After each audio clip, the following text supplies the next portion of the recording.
Internet पर एक श्लोक है जिसकी बहुत चर्चा की जाती है वशीकरण के लिए, सरोजन आकर्षण के लिए। तो देखिए, वशीकरण स्वार्थवश किसी को अपने वशीभूत करना, अपना प्रयोजन सिद्ध करने के लिए, अपने अहम को संतुष्ट करने के लिए, दूसरे से बलपूर्वक अपनी बात मनवाने के लिए, तो मैं समझती हूँ कि सफलता नहीं मिलती होगी इस श्लोक से। मुझे नहीं लगता। अगर किसी को मिली है तो प्लीज बताइए, मैं भी अपना ज्ञान अर्जन करूंगी, क्योंकि मैं बच्चों से भी सीखने में यकीन रखती हूँ। तो मुझे ये कहते हुए कोई संकोच नहीं है कि अगर इस प्रकार से आपको सफलता मिली है तो प्लीज मुझे जरूर बताइएगा, मैं आपके पास सीखने आऊंगी। और एक इसका दूसरा प्रयोग बताया जाता है सरोजन आकर्षण के लिए, जो कि मैंने भी आपको बताया। बहुत सिंपल सा रिचुअल है कि आप डेली इसको कीजिए।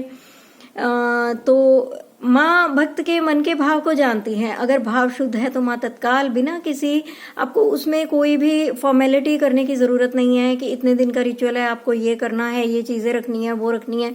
ये सिंपली एक प्रेयर की तरह माँ से करिए, और अगर आपके भाव शुद्ध हैं तो आपका ये सरोजन आकर्षण जो है ये तो अवश्य सिद्ध होगा। कोई पर्सन सिद्ध होगा या नहीं मैं नहीं जानती हूँ।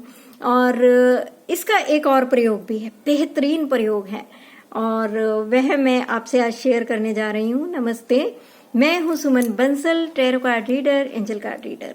बहुत रिक्वेस्टेड वीडियो था ये, और मैंने उस दिन थोड़ा सा इसका अर्थ बताकर और बीच में छोड़ दिया था, और मैं इसकी क्रिया और प्रतिक्रिया जानना चाहती थी। लेकिन मेरे सब्सक्राइबर इतने लेजी हैं कि उनसे एक लाइक का बटन भी नहीं दबता है। तो लाइक बहुत कम आए, जबकि मैंने आपको काफी अच्छी गाइडेंस दी थी। लेकिन उम्मीद करती हूँ कि इस बार जो मैं तुम्हें गाइडेंस दे रही हूँ, इससे पहले ऐसी गाइडेंस आपको किसी ने नहीं दी होगी। तो प्लीज इसको जमकर लाइक कीजिएगा, इस वीडियो को शेयर कीजिएगा, और मेरे चैनल को सब्सक्राइब कीजिएगा। और श्लोक है, ज्ञानी नाम अपि चेतांसी देवी भगवती ही सा ब्लाद आकृष्य मोहाय महामाया प्रच्छति। इसका बेस्ट उपयोग क्या है? देखिए, भक्ति मार्ग में हमें बहुत तरह के डाउट होते हैं। हम बहुत बार अटक जाते हैं, रुक जाते हैं, आगे नहीं बढ़ पाते हैं, संशय खड़े हो जाते हैं। जब जब हम आगे बढ़ने लगते हैं भक्ति मार्ग पर, ये तो तय है कि तरह तरह के संशय आते हैं, और तरह तरह की ऊल जलूल चीजें भी हमें पढ़ने सुनने को उन दिनों में ज्यादा मिलती है कि इस चीज को ऐसे प्रयोग करो, इस चीज को वैसे प्रयोग करो, ऐसी सफलता मिलेगी, वैसी सफलता मिलेगी।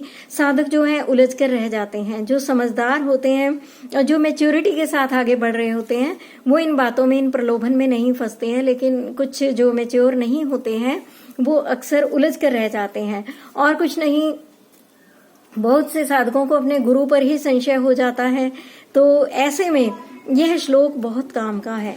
आप इस श्लोक को निरंतर पढ़िए माँ के आगे, 1 माला 2 माला, क्योंकि जब संशय आ जाता है तो संशय निवारण के लिए माँ से बेहतर बच्चे के लिए और दूसरा कौन हो सकता है। तो आप माँ के निमित्त, माँ के सामने बैठकर डेली पूजा पाठ करने के बाद प्रार्थना पूर्वक या आपका मन भटक रहा है भक्ति में, आपका संसार की तरफ जा रहा है, आपका गलत चीजों में आकर्षण हो रहा है, तब आप इस श्लोक को माँ के सामने पढ़िए कि हे माँ, मेरा जो चित्त है, यह आपने श्लोक बोलने के बाद माँ से प्रेयर करनी है कि मेरा जो चित्त है इस विकार की तरफ जा रहा है, इस संशय में उलझ गया है, मुझे यह डाउट खड़ा हो गया है।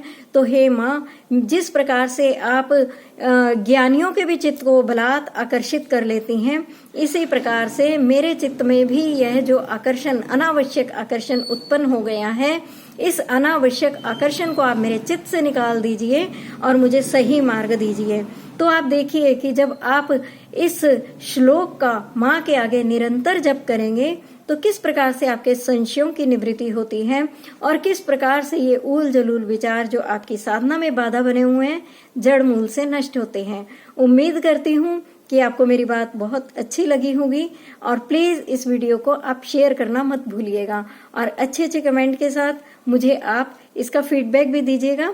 और आपको क्या लगता है, यहाँ पर मैं भी आपको एक ड्यूटी दे रही हूँ कि आप लोग भी इस पर चिंतन कीजिए, मनन कीजिए, और मुझे सोच कर बताइए कि इसका और क्या प्रयोग हो सकता है, कहाँ पर हम इस श्लोक को और अपने भक्ति के जीवन में इस्तेमाल कर सकते हैं। Thank you.